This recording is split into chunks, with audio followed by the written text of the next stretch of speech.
राजधानी रांची में इन दिनों जो है साइबर ठग लोगों का मनोबल लगातार बढ़ते जा रहा है।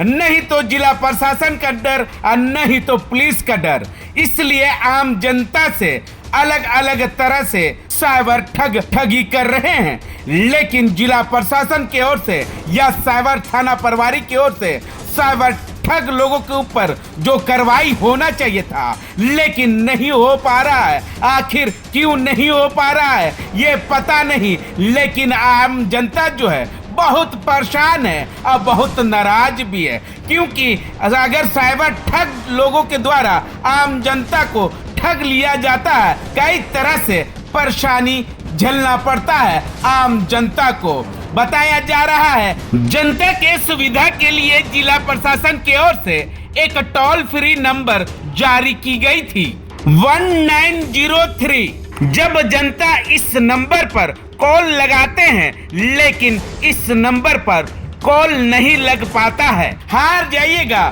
थक जाइएगा, लेकिन कॉल जो है नहीं लग पाएगा। आखिर आम जनता के लिए ये जिला प्रशासन कौन सा टोल फ्री नंबर दिया है पता नहीं, लेकिन इसको लेकर जो है आम जनता में काफी आक्रोश है और नाराजगी भी है। जिस तरह से आम जनता परेशान है, अब देखना होगा जिला प्रशासन की ओर से टोल फ्री नंबर कुछ नया जारी कर पाते हैं या नहीं, ये आने वाला समय ही बताएगा। या आम जनता ऐसे ही साइबर ठग लोगों से परेशान रहेंगे रांची शहर में। क्या कुछ साइबर डीएसपी कह रहे हैं, हम आपको सुनाते हैं। पहले जो रिसेंट ट्रेंड मैंने देखा है रांची जिले में, दो चार मैं आपको थोड़ा अवेयर करूँगा। पहले भी मैंने बताया है एपीके फाइल्स, ठीक है। एपीके फाइल्स चाहे वो आपको वेडिंग कार्ड के नाम से या फिर result.apk या फिर किसी भी माध्यम से, और बहुत लोग मूवीज़ देखने के लिए भी एपीके फाइल्स का यूज़ करते हैं। तो पहली बात, आपको एपीके फाइल डाउनलोड नहीं करनी है, और मोस्टली आपको अपने व्हाट्सएप सेटिंग में ऑटो डाउनलोड को डिसेबल करके रखना है, ताकि वो ऑटोमेटिक डाउनलोड ना हो, वरना फ़ोन आपका कॉम्प्रोमाइज़ हो जाएगा। द सेकेंड थिंग कि अभी मैंने रिसेंटली कुछ मामले देखे हैं, 2 से 3 मामले देखे हैं कि कुछ लोग डिलीवरी लॉजिस्टिक्स का वेयरहाउस बनाने के नाम पे लोगों को कॉल कर रहे हैं कि हम आपको वेयरहाउस का ऑर्डर दे रहे हैं, तो उसके नाम पे ठगी हो रही है कि आप हमको 10,000 रजिस्ट्रेशन फ़ीस दीजिए, 20,000 जीएसटी का फ़ीस दीजिए, और मतलब ऐसे अलग अलग फ़ी, मतलब एनओसी का फ़ी दीजिए। तो इसके नाम पे ठगी हो रही है, और ये लोग क्या कर रहे हैं कि बहुत ही जेन्युइन टाइप का सर्टिफिकेट भी ओरिजिनेट करके इनको दे रहे हैं, तो इनको भी लग रहा है कि शायद ये मतलब जेन्युइन है। इसके नाम पे लोगों के साथ ठगी हो रही है। ये दूसरा केस मैंने देखा।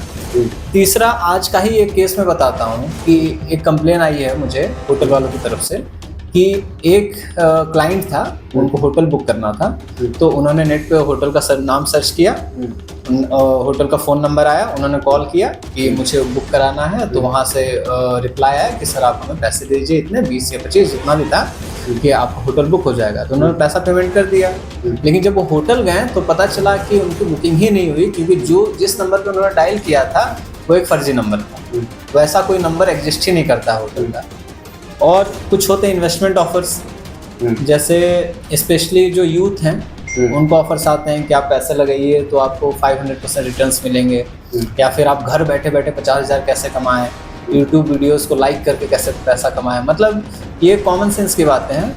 ऐसा 500% इन्वेस्ट मतलब रिटर्न्स, घर बैठे पैसा कमाना, ये अगर आपको कोई भी ऑफर दे रहा है तो देयर 100% चांसेस कि वो फ्रॉड है। और इसके अलावा और 1-2 मैंने मामले देखे हैं जिसमें कुछ फिशिंग लिंक्स होते हैं। जैसे आपको मैसेज आ जाएगा कि आपका केवाईसी एक्सपायर हो रहा है, या फिर आपका बैंक अकाउंट का आधार का स्टेटस अभी तक अपडेट नहीं हुआ है, तो अपडेट करने के लिए इस लिंक पे क्लिक करें। आपको 5 लाख का लोन ऑफर हुआ है, ऑफर को अवेल करने के लिए इस पर क्लिक करें। आपको 10,000 की लॉटरी लगी है, मतलब इस तरह के ऑफर्स आते हैं, लिंक्स आते हैं, तो कुछ लोग उस पर क्लिक कर देते हैं। तो इन 4-5 चीज़ों से आप बचेंगे तो कहीं ना कहीं आपके साथ साइबर ठगी नहीं है। मैं इससे बचने के 2-4 उपाय भी आपको बता देता हूँ, जैसे जो मैंने प्रॉब्लम्स बताई उसके रेमेडीज़ में बताता हूँ। पहला है कि कोई भी एपीके फाइल पे आपको क्लिक नहीं करना है, ऑलरेडी मैंने बता दिया है, और ऑटो डाउनलोड को डिसेबल करके रखना है, ठीक है। और दूसरा, अगर आपको किसी भी इंस्टीट्यूशन का नंबर चाहिए या किसी भी होटल का नंबर चाहिए, तो आप उसी ऑफिशियल वेबसाइट पे देखें, ना आप गूगल पे ऐसा सर्च ना करें कि होटल XYZ का नंबर क्या है।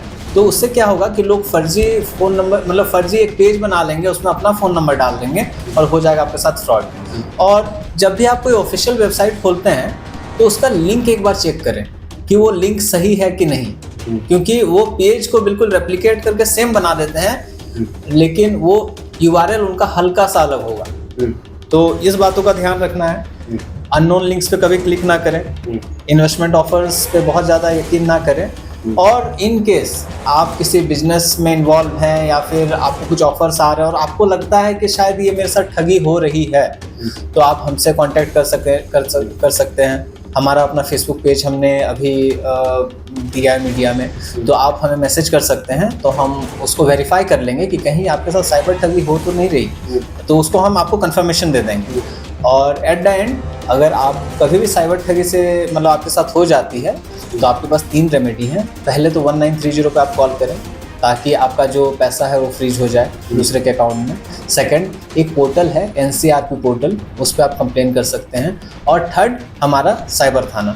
अगर मान के चलिए कि आप कहीं बाहर हैं, आप थाना नहीं आ सकते, तो आप डायरेक्ट हमारे फेसबुक पेज पे हमें मैसेज कर सकते हैं और देन आप बाद में थाना आ सकते हैं। हमारा थाना ही साइबर पुलिस स्टेशन थाना, ये कचहरी में आप विजिट कर सकते हैं हमें। सर देखिए, अगर ऑल्दो मैं आपकी बात मानता हूँ, कभी कभी हो सकता है कि क्योंकि बहुत लोग उस पर कॉल करते हैं तो बहुत बार बिजी आता है, तो इन केस अगर नहीं लगता है तो आप उस पर ट्राई करते रहें। इसके अलावा NCRP पोर्टल है गवर्नमेंट का, उस पर आप कंप्लेन कर सकते हैं। अगर फिर भी नहीं हो रहा है तो आप हमारे थाने विजिट कीजिए।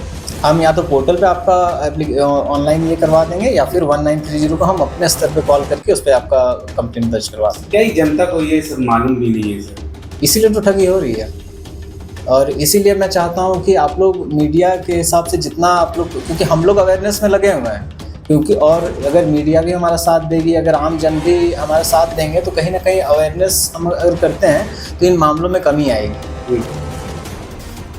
बिल्कुल ज़रूरत है। और मैंने सीनियर SP सर रांची से भी बात की थी, तो सर ने भी इंस्ट्रक्शन दिया है मुझे कि हम जितना ज़्यादा अवेयरनेस कर पाएँ, चाहे वो रूरल एरिया, चाहे वो अर्बन एरियाज़, क्योंकि अगर अवेयरनेस नहीं करते हैं तो ये साइबर फ्रॉड्स यहाँ बढ़ेंगे और यहाँ बहुत ज़्यादा ज़रूरत है। लगातार साइबर क्राइम हो रहा है, लेकिन जिला प्रशासन की ओर से कुछ रोक नहीं हो रही है सर? ऐसी बात नहीं। हम लोग पूरा जिला प्रशासन और हम लोग साइबर पुलिस भी लगे हुए हैं।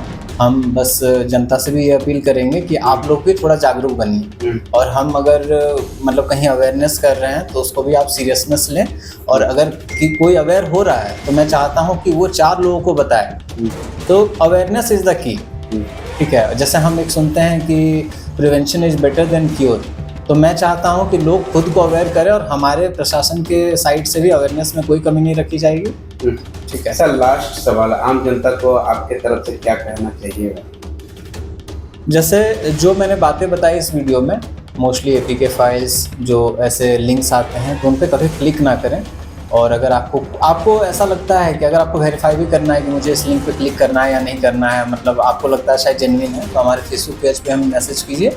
हम मतलब जितना जल्दी हो सकता है हम आपको रिप्लाई देंगे और आपको साइबर ठगी से बचाएंगे। और इन केस अगर आपके साथ कुछ ऐसा मामला हो भी जाता है तो 1930 NCRP पोर्टल, अगर उन दोनों से भी नहीं हो रहा है तो आप साइबर थाने विजिट कीजिए, हम आपको रेमेडी ज़रूर देंगे।